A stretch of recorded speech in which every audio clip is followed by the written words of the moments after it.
Day to day news Bharat में मैं श्रेया शर्मा आपका स्वागत करती हूं। हम वादा करते हैं कि पूरी निष्पक्षता के साथ पत्रकारिता करेंगे और हमारा कोई भी पत्रकार फील्ड में किसी से किसी भी प्रकार का उपहार या विज्ञापन स्वीकार नहीं करता, आगे भी नहीं करेगा, ना ही किसी को ब्लैकमेल करता है। हम दबे कुचले लोगों की आवाज बनते आए हैं और आगे भी बनेंगे।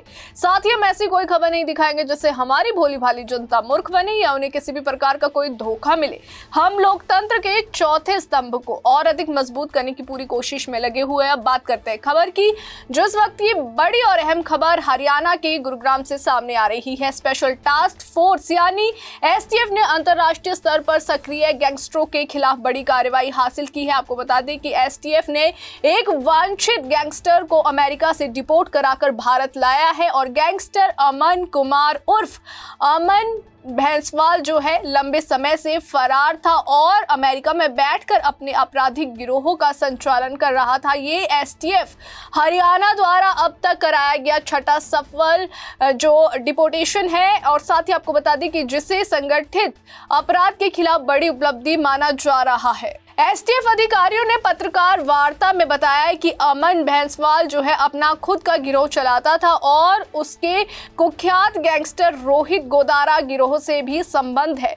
वहीं अमन फायरिंग, हत्या के प्रयास, रंगदारी और साथ ही सशस्त्र अधिनियम के उल्लंघन जैसे कई संगीन अपराधों में शामिल रहा है। उसका आपराधिक प्रभाव हरियाणा के सोनीपत, रोहतक, झज्जर और दिल्ली एनसीआर तक फैला हुआ था। वहीं आपको बता दें कि हरियाणा और दिल्ली में उसके खिलाफ कुल 10 गंभीर आपराधिक मामले भी दर्ज है।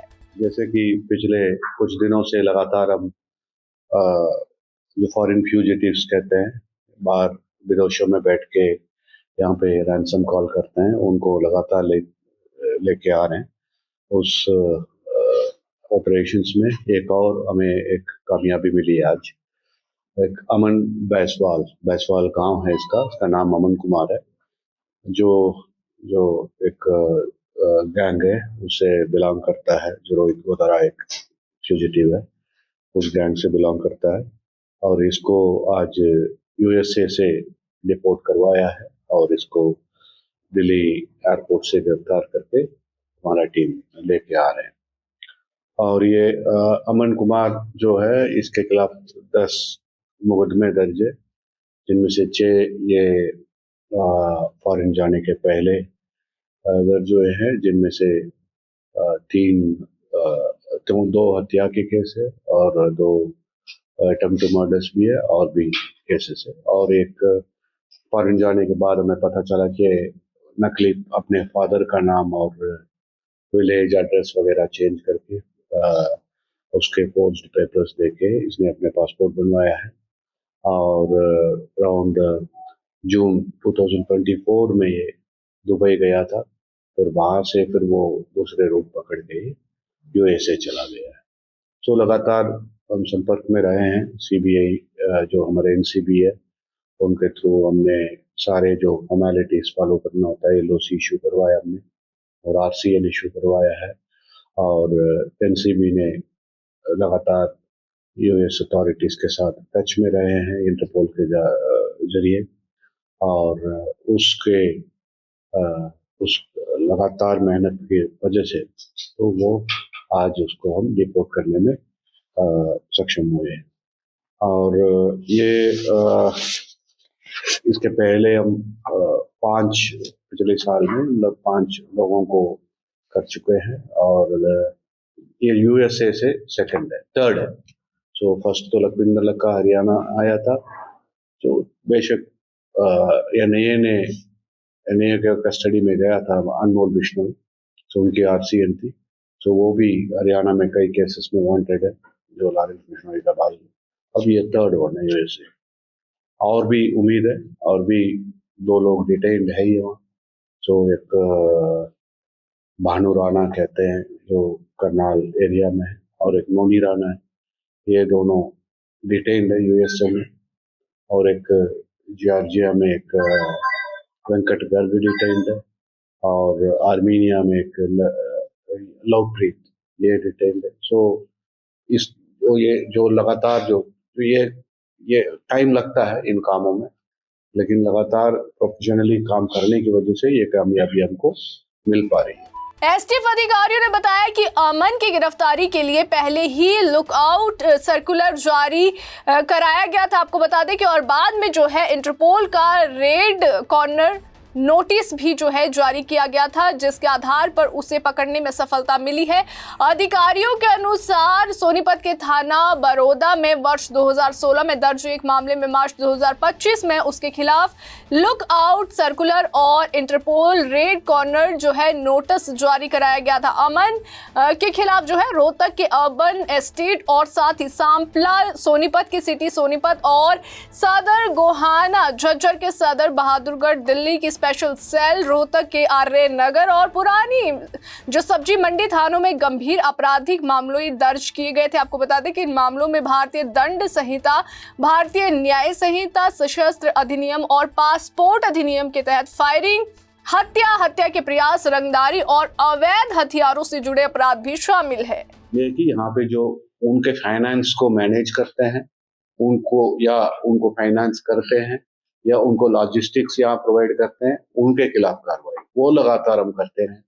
और जो शूटर्स नए पैदा ये होते रहते हैं, वो उनको फिर आइडेंटिफाई करना और उनको पकड़ के उनके खिलाफ कानूनी कार्रवाई करना, ये 3 अलग अलग सभी इंटीग्रेटेड है। उनके लिए तीनों इम्पोर्टेंट है। हम तीनों अलग अलग से बना के एक हमने 3 स्ट्रैटेजी है, फॉरेन से लाना और जेल में रहने वाला को काबू करना और फाइनेंशियल लॉजिस्टिक्स प्रोवाइडर्स उनके खिलाफ कार्रवाई करना और शूटर्स को जो ऑन ग्राउंड वर्कर्स करते हैं उनके खिलाफ कार्रवाई करना। ये तीनों पहलू एसटीएफ लगातार करते आई है, जिसकी वजह से पिछले साल में लगभग 35% जो कॉल्स है, तो 1-2 गैंग में तो कम्प्लीटली बंद हो चुका है जो एक्सटॉर्शन कॉल्स आना। सो ऑलमोस्ट 35% जो 35% जो कॉल्स है वो नीचे आई है। और हमें उम्मीद है कि जो भी बचे हुए हैं, तो 1-2 ही लोग जो है जिनको हम लोकेट नहीं कर पा रहे हैं, तो जैसे उनके लिए भी हमारा पूरा प्रयास चल रहा है। जैसे रेगुलेटरी कंप्लीट, तो ये एक बार इसको जैसे उनको भी हमें लोकेट कर लेंगे और उनको भी इसी तरह से लाने में कामयाब हो। Thank you sir. ये मामला हमारे से फायरिंग से शुरू में आया था, तो हिमांशु भाऊ गैंग की जिम्मेदारी कैसे उनको जरा के टच में आया सर? सो एक वही का है जो अभी तक जो पूछताछ हुई है, तो हमें आइडिया है कि कोई 2 लोगों की फोटोग्राफ में अभी भी यहाँ नहीं पहुंचे, हमने पूछताछ नहीं किया है। तो हमें लगता है कि अंकित नरवाल है एक जो गोहाना से बिलोंग करता है, उसके माध्यम से उससे रोहित वगैरह से कहीं न कहीं इसकी मुलाकात हुई। कहाँ से पासपोर्ट बनाया, किस तरह से पासपोर्ट बनाया, एक बार फिर वाले नशा खड़ा हो गया पासपोर्ट बनाने पर, इसने एड्रेस दिल्ली का दिया है, दिल्ली से बनवाया है और वो एड्रेस फोर्ज्ड है, there is no such address, और उसका फादर का नाम भी इसने चेंज किया है। ठीक है, तो वही से करवाया। अभी उसके आते ही सब वो तो ऑन रिकॉर्ड है, तो सभी लेके जो नकली पासपोर्ट बनाने का मुकदमा अलग से दर्ज है, तो उस पे तो सभी डिटेल्स आए हुए हैं। अमेरिका में कहाँ पे जा रहा था? ये अभी पूछताछ होगी, पूछ के बता मतलब जो भी ये लोग है मेजॉरिटी है LA में रहता है, तो ये 10 मुकदमे दर्ज है इसके खिलाफ और ज्यादातर रोहतक, सोनीपत और झज्जर, ये तीनों जिले में दर्ज है। और वो वही 6 इसके जाने के पहले है, 4 मुकदमे वहां जाने के बाद जो इसने वारदात वहां से करवाया है उनके दर्ज।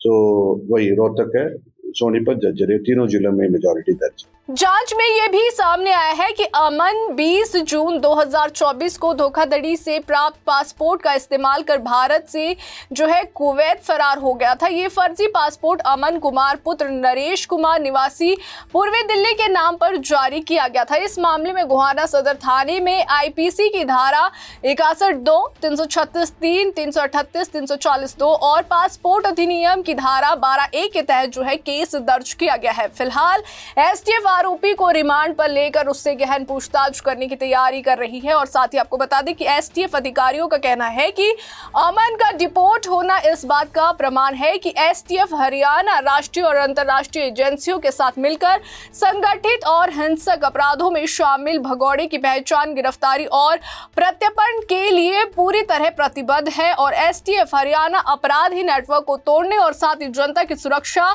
सुनिश्चित करने के लिए भी लगातार कार्रवाई करती रहेगी। अभी के लिए फिलहाल इतना ही। देश और दुनिया की ताजा खबरें जानने के लिए देखते रहिए day to day news Bharat और हमारे चैनल को लाइक, शेयर और सब्सक्राइब करना ना भूलें।